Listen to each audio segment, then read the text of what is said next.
si 2 vota, si 589 vota quhet vjedhje. Nuk ka drejt askush të devijoj votën e qytetarit. Qoftë edhe 2, 3, 5, 6, 500 vota, asnjë nuk lejohet. Ai që i ka vjedh, le ta bëj barrën edhe le të shkojë. Le të mësohemi me punu një herë për gjithmonë pa vjedhje, pa asgjë gjë.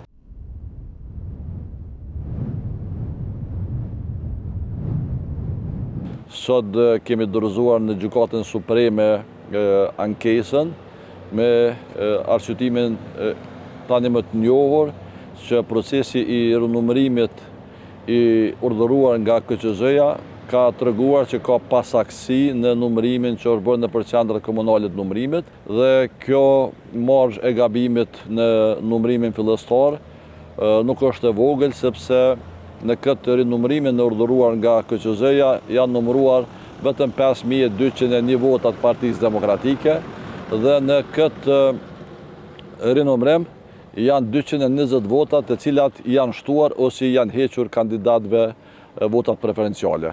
Prandaj për të pasur një rezultat të saktë, kërkojmë që Gjykata Supreme të miratoj kërkesën tonë dhe të urdhëroj KQZ-n për rinumërimin e votave.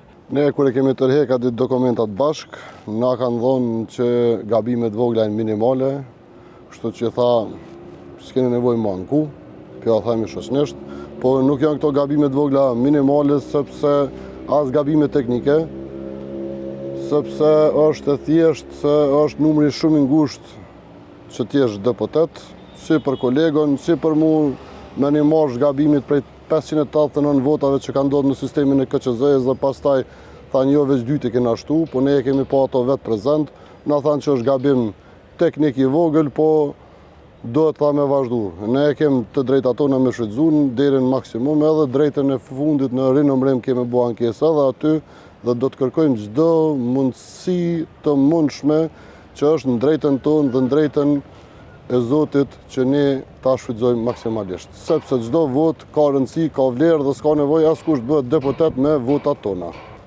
Kështu që ne kena me shfrytëzuar të gjitha mundësitë të cilat na takojnë me ligj. Unë vetë kam qenë duke përcjell në telefon faqen zyrtare të KQZ-s dhe për 589 vota më janë shtu. Dhe më janë thonë është gabim teknik, ndërsa në ankesën, në përgjigje të ankesës më kanë thonë veç 2 vota. Si 2 vota, si 589 vota quhet vjedhje. Kështu që ai që i ka vjedh, le ta bëj barrën edhe le të shkojë. Le të mësohemi me punu një herë për gjithmonë pa vjedhje, pa asgjë gjë.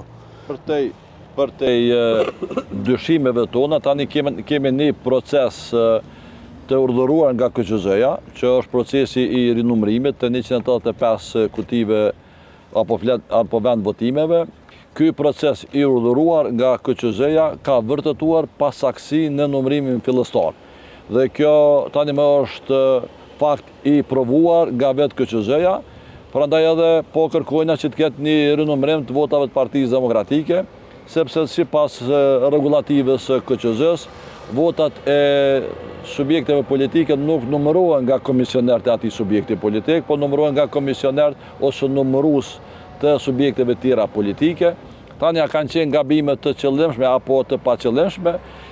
Kushtetuta e Kosovës në 45 në të drejtën zgjedhore garanton që përveç të drejtës për votim, ekziston edhe drejta që saktësia e rezultatit duhet jetë edhe vota e njohur ashtu siç e ka hedhur votuesi. Nuk ka drejt askush sipas kushtetutës dhe ligjit të Kosovës të devijoj votën e qytetarit. Qoftë edhe 2, 3, 5, 6, 500 vota, asnjë nuk lejohet. Rezultati zgjedhor duhet jetë i saktë, ashtu siç e ka hedhur votuesi në kutitë të votimit. Mua në këtë rinumërim janë shtuar 6 vota nga numërimi fillestar, të cilat nuk janë numëruar ashtu siç e ka hedhur votuesi, dhe kjo përbën shkelje të drejtës kushtetuese. Para se ta bëj ankesën, kam biseduar me kryetarin e partisë dhe ai ka qenë pro që të bëhet ankesa dhe rezultati zgjedhor të jetë i saktë.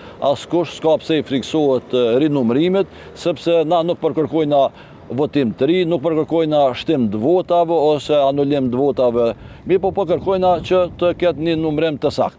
Dhe për këtë e kem mbështetjen e plot edhe të kryetarit Partisë Demokratike të Kosovës. Bile po ja citoj fjalën e tij, tha se askush nuk ka pse friksohet me hyp 2 herë në peshore.